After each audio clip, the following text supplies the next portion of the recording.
शादी के बाद हर पहली चीज का एक अलग ही महत्व होता है।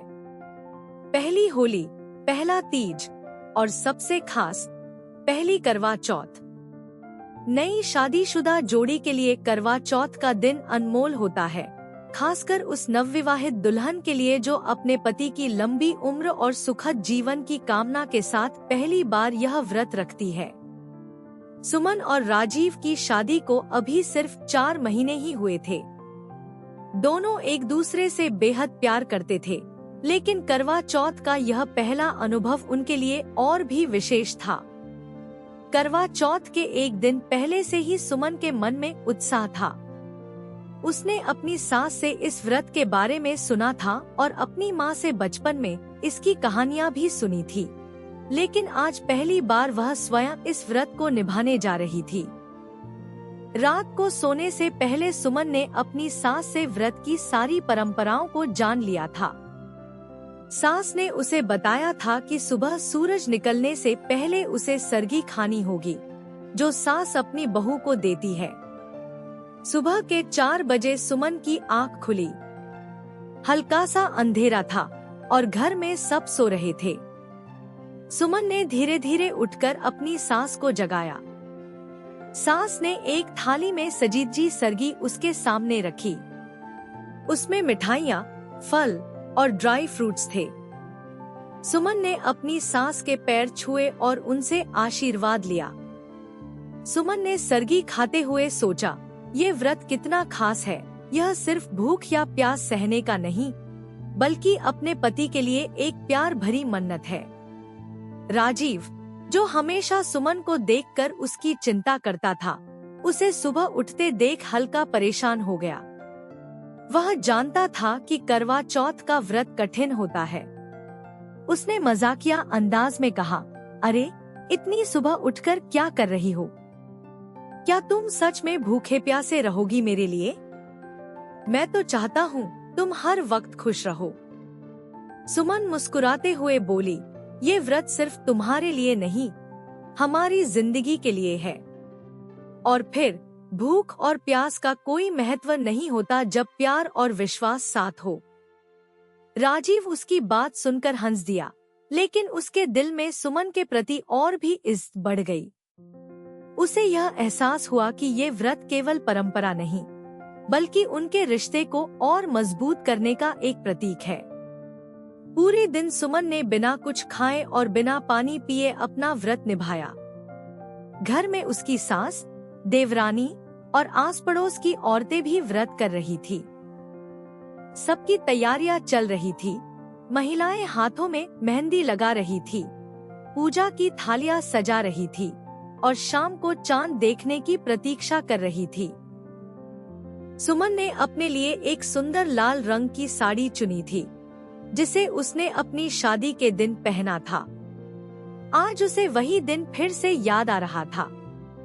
उसने अपने हाथों में बारीकी से मेहंदी लगाई, जो अब गहरी हो चुकी थी। उसने चूड़ियां पहनी, मांग में सिंदूर भरा और गहनों से सजी जी। उसकी सास ने उसकी तारीफ करते हुए कहा, तू तो बिल्कुल नई दुल्हन लग रही है। दोपहर के बाद से राजीव सुमन की हालत देखकर थोड़ा चिंतित हो गया था। उसे भूखा और प्यासा देखकर वह खुद भी बेचैन हो रहा था। उसने कई बार कहा, सुमन, अगर तुम्हें ज्यादा थकावट हो रही है तो थोड़ा पानी पी लो, मैं नाराज नहीं हूँगा। लेकिन सुमन हर बार मुस्कुरा कर मना कर देती, नहीं राजीव, मैं ये व्रत पूरे नियम से करूँगी। यह मेरा पहला करवा चौथ है, इसे अधूरा नहीं छोड़ सकती। राजीव ने उसकी बातें समझ ली, लेकिन वह हर पल उसकी मदद करने में लगा रहा। कभी उसका पंखा चलाता, कभी उसकी मेहंदी के रंग की तारीफ करता और कभी उसे हंसाने के लिए मजाक करता।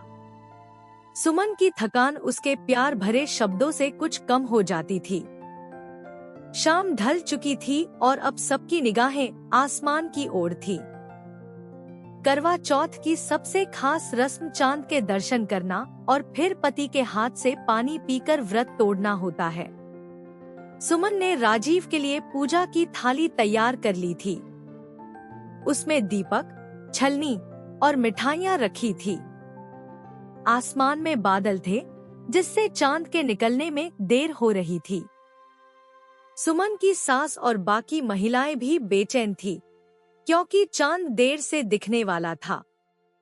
सभी छत पर इकट्ठा होकर बातें कर रही थी, ताकि समय जल्दी बीत जाए। राजीव, जो आमतौर पर इन बातों में कम रुचि रखता था, आज सुमन के साथ छत पर खड़ा था।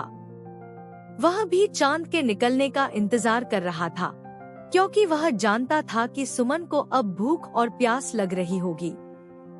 अंततः चांद ने बादलों के बीच से झांकना शुरू किया। छत पर खड़ी सभी महिलाओं के चेहरे पर खुशी की लहर दौड़ गई। सुमन ने राजीव की ओर मुस्कुराते हुए देखा और पूजा की थाली उठाई। उसने छलनी के जरिए पहले चांद को देखा और फिर राजीव के चेहरे को। उस पल सुमन को एहसास हुआ कि यह व्रत केवल भूख प्यास सहने के लिए नहीं था, बल्कि उनके बीच के अटूट प्रेम का प्रतीक था। राजीव ने प्यार से उसकी तरफ पानी का गिलास बढ़ाया और सुमन ने व्रत तोड़ दिया। राजीव ने हंसते हुए कहा, देखो, तुमने यह करवा चौथ सफलतापूर्वक पूरा कर लिया। अब मैं तुम्हें हर साल इसी तरह देखते रहूंगा। सुमन ने जवाब दिया, और मैं हर साल तुम्हारे लिए इसी तरह व्रत रखूंगी। पूजा की रस्में खत्म होने के बाद दोनों नीचे लौट आए।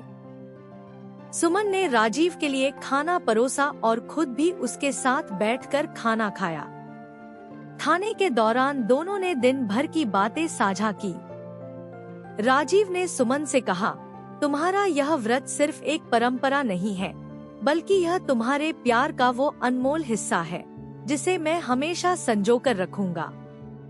सुमन ने हंसते हुए कहा, यह हमारा पहला करवा चौथ था, और मैं चाहती हूँ कि हमारी जिंदगी का हर दिन इसी तरह प्यार और विश्वास से भरा रहे। उस रात जब दोनों सोने के लिए बिस्तर पर लेटे, सुमन ने अपनी आंखें बंद की और सोचा, यह पहला करवा चौथ था, लेकिन यह दिन मेरे दिल में हमेशा एक मीठी याद के रूप में रहेगा।